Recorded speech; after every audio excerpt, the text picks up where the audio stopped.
There's a group working to get homeless veterans off the street. Operation Vet Rescue is the name. They say the solution is actually to open more temporary housing units.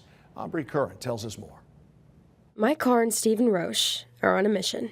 Is leave no man behind. That's always been our goal. To get homeless veterans off the street and into temporary housing units. The VA does a good job to transition us, but there's no follow-up. That's kind of the problem. Some of those veterans kind of fall through the cracks. The organization Operation Vet Rescue is trying to get more temporary housing units, like Liberty Place in Knoxville. The Knoxville Community Development Corporation opened Liberty Place in November, giving 32 veterans a home.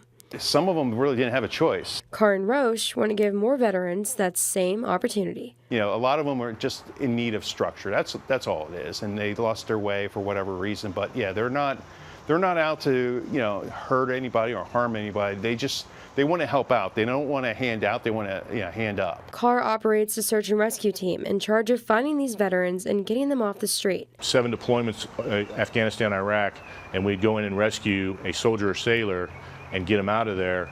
This is more rewarding than that even was. But before they can do that, they need to find the perfect spot to build. Is if you have land, if you have over 2.5 acres, and you're willing to, we're, like Mike said, we're a 503(c). It's a tax deduction.